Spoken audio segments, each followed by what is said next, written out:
Quando os pais têm seus filhos, é uma alegria muito grande. O instinto protetor nos faz virar verdadeiros leões para os proteger. Mas e quando o próprio pai é o causador de todo o mal para um ser indefeso? A revolta nesse caso é gritante. Preparem-se para se indignar com os detalhes tristes deste caso de hoje. Olá pessoal, tudo bom com vocês? Eu sou a Anice e você está no canal Narrando o Crime, onde a cada vídeo eu trago um caso. Então, se você curte esse tipo de vídeo, você está no lugar certo. Estou começando o canal agora e se você gostar do vídeo, não esqueça de deixar seu like, que me ajuda muito. Quero agradecer aos inscritos que estão chegando ao meu canal. Sejam todos muito bem-vindos. Se você gostar do conteúdo, da forma como eu narro a história, se inscreva no canal para me dar uma força. E deixem seus comentários, eu leio todos e respondo também.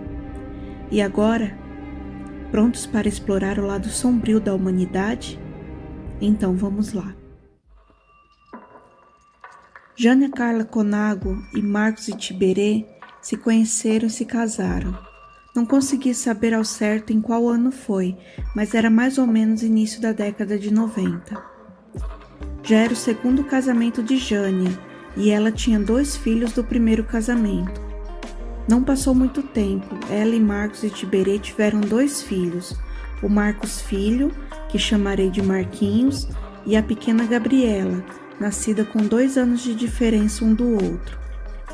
Jânia enfrentava um terrível pesadelo com o pai dos seus filhos. Ela disse em uma entrevista: "Nosso relacionamento de segunda a sexta-feira era normal, mas chegava no final de semana e ele saía. Eu não sabia se ele usava drogas ou não, mas sabia que ele bebia. Quando ele chegava em casa, ele chegava doido." Marcos Itiberê era bipolar e não se sabe ao certo se ele fazia o tratamento corretamente. O bipolar é uma doença psiquiátrica caracterizada por variações acentuadas do humor, com crises repetidas de depressão e mania, que se alternam e pode demorar semanas ou meses. Jânia disse: "Ele tem uma doença e é bipolar. Ou ele está bem ou está mal. Não tem meio termo. Eu já não suportava mais aquela situação de viver ao lado de um homem que vivia dentro de um quarto e a empregada tinha medo de ficar dentro de casa com um cara que parecia um doido.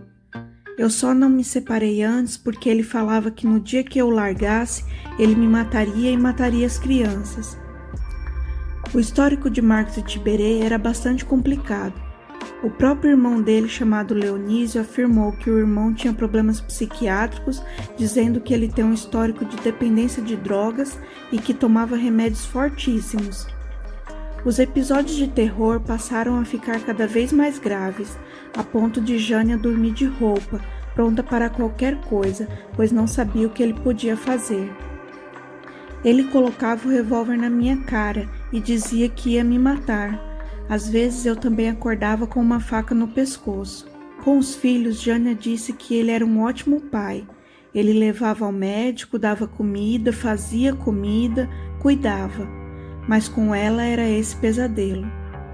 No dia 15 de outubro de 1999, Jânia estava separada de Marcos e morando na casa do ex-marido dela, o comerciante Marco Antônio Pedrini, de 41 anos, com quem tinha os 2 filhos. É quando Marcos invade a casa dele para agredir Jânia. Marco Antônio, o ex-marido, tenta impedir. Marcos Itiberê saca um revólver e atira no peito de Marco Antônio, matando-o na hora. Um dos filhos que Jânia teve com Marco Antônio era criança na época e viu seu pai perdendo a vida. Por esse crime, Marcos Itiberê foi indiciado e estava respondendo em liberdade. Nossa justiça brasileira, né? Para Jânia, aquilo foi a gota d'água.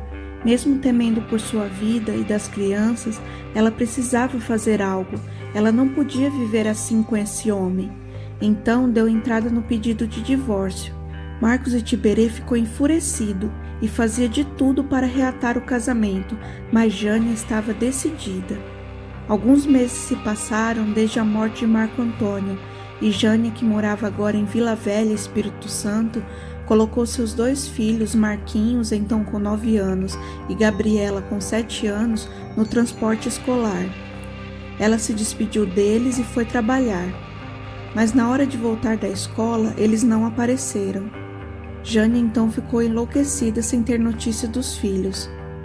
É quando descobre que Marcos e Tiberê foi na saída da escola e pegou os 2 e tomou rumo ignorado por todos, até para os pais de Tiberê. Marcos liga e avisa que está com os filhos num sítio, na região metropolitana de Vitória. E nisso se passaram 15 dias sem ter notícia deles. Lembrando, gente, que era o ano de 2000, onde os celulares e telefones não eram de fácil acesso para todos. Essa que eu contei foi a linha do tempo na visão de Jânia. Agora vamos voltar na linha do tempo na visão do Marcos. Depois que ele pegou as crianças na escola, ele levou elas para um apartamento no edifício Romero Macena, no centro de Vila Velha. Depois de 3 dias no apartamento, ele aproveitou que as crianças estavam brincando de esconde-esconde e simplesmente executou os 2 com tiros na cabeça, dentro de um guarda-roupa, uma espécie de um closet, que as crianças estavam brincando escondidas. Na autópsia também constou um afundamento de crânio, além das perfurações, indicando que ele bateu muito forte na cabeça dos 2 também. Após o crime, Marcos e Tiberê colocou colchões em cima dos corpos dos pequenos e concretou a porta do closet. Então Marcos, após concretar os filhos, viaja para Juiz de Fora e vai para uma clínica de reabilitação. Ele teria se internado espontaneamente na clínica de saúde chamada Esperança. Era domingo, dia das mães. Depois de 11 dias na clínica, ele liga para o pai, o procurador de justiça Carlos Tiberê Rezende de Castro Caiado. Todos estavam desesperados sem ter notícia dele e das crianças. Ele diz para o pai que está nessa clínica de reabilitação e diz que as crianças estão no apartamento. O pai de Marcos então segue para o apartamento e encontra tudo um verdadeiro caos, muita bagunça e sujeira. E nota essa porta do closet com concreto, uma espécie de argamassa. E é naquele dia que o avô descobre que os netos, Gabriela e Marquinhos, haviam sido concretados na parede pelo próprio pai. Foi um verdadeiro choque. O avô imaginou que ia encontrar as crianças com vida, pois quando Marcos ligou, ele não revelou que elas estavam sem vida, ele apenas disse que estavam no apartamento. O avô nada podia fazer, apenas orar e chorar. Na cena havia um bilhete de Marcos que dizia: "Mãe, desculpe-me pelo meu ato insano, mas não foi possível um diálogo entre eu e Jânia. Leva os meninos comigo, pois eles saíram de dentro de mim, e comigo irão sentar à direita de Deus Pai Todo-Poderoso. Amo você. Perdoe-me. Do seu filho, Marcos. PS. As crianças estão no closet, debaixo do colchão. Não sofreram." Pesado, né, gente? Brutal demais. O bilhete que ele deixou, além de ser uma confissão da maldade que ele fez, mas também parece um bilhete de suicídio. Mas como todo covarde, ele não conseguiu tirar a própria vida. Preferiu tirar a dos filhos, Marquinhos e Gabi, de 9 e 7 anos. A polícia foi acionada e logo capturaram Tiberê, que confessou o duplo assassinato e afirmou que matou os pequenos dentro do guarda-roupa, enquanto brincavam de esconde-esconde. Jânia recebeu a notícia da morte dos filhos no mesmo dia, que era Dia das Mães. Ela disse: "Eu estava na casa da minha tia no Dia das Mães quando fiquei sabendo. Ele deixou isso como presente. Ele fugiu para deixar que a notícia chegasse só no Dia das Mães. Ele é um psicopata e gosta das coisas marcantes. Ele já fez tudo programado. Várias vezes ele também tentou me matar e disse que iria me matar de qualquer jeito. Como ele não conseguiu, ele matou as crianças para me matar e acabou matando." Muito triste essa história, né? Que dor para esta mãe. As investigações concluíram que Marquinhos e Gabriela foram mortos apenas 3 dias após Marcos e Tiberê pegá-los na escola. Em depoimento, Itiberê disse que ainda ficou mais 4 dias no apartamento, alegando que estava muito deprimido e que não teve consciência do que fez. Quando indagado por um repórter da Gazeta, se ele matou seus filhos, ele disse: "Matei, sou maníaco depressivo e estava no auge de uma crise depressiva. Também sofro de transtornos de personalidade. Isso foi constatado por peritos." Quando perguntaram o porquê dele ter feito isso tudo, ele disse: "Eu estava sem perspectiva de futuro, a doença me deixando mais pessimista, mais para baixo. Eu queria um futuro com a minha família, junto da Jânia, mas agora aconteceu esse problema." Ele disse também que não planejou o crime e que não estava arrependido. "Para te falar a verdade, eu não sei nem direito o que eu estou sentindo. Daqui para frente é só morrer. Mereço a pena de morte", disse ele. O advogado de Itiberê alegou transtornos mentais, que foram descartados após exame solicitado pela Justiça. O exame revelou que ele estava perturbado, mas que tinha total consciência do que estava fazendo.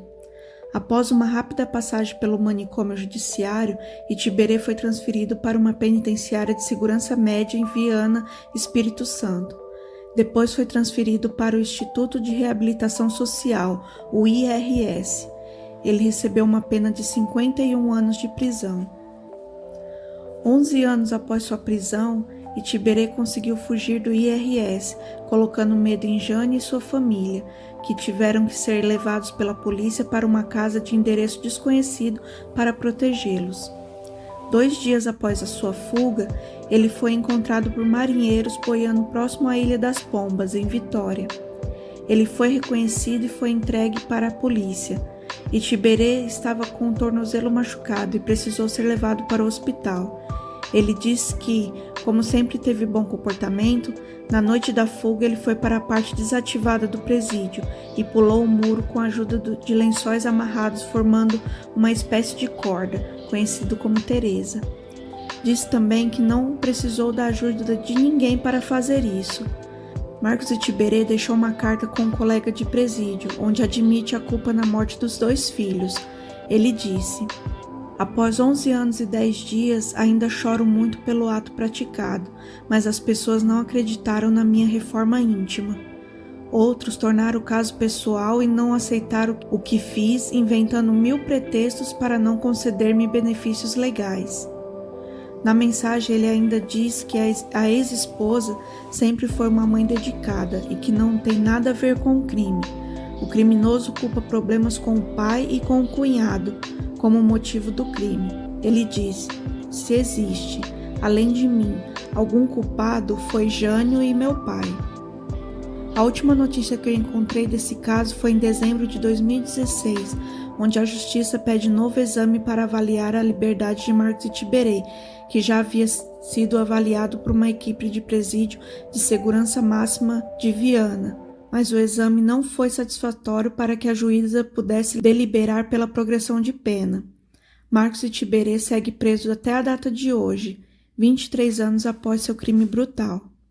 O caso ressalta a complexidade dos problemas de saúde mental e é um exemplo doloroso das consequências devastadoras de transtornos mentais não tratados.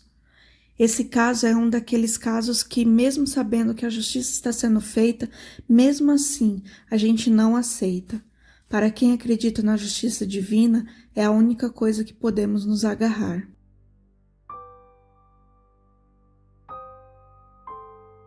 Então é isso, pessoal, esse foi o caso de hoje. Eu quero muito saber, me digam aqui nos comentários o que vocês acharam desse caso. Se você gostou, não esqueça de deixar o seu like, se inscreva no canal se você gostou desse formato de vídeo e ative o sininho para não perder os próximos vídeos. Eu vou ficando por aqui e vou deixar para vocês 2 vídeos bem interessantes. Clique em um deles e continue aqui comigo. Obrigada por ter assistido o vídeo até aqui e até mais.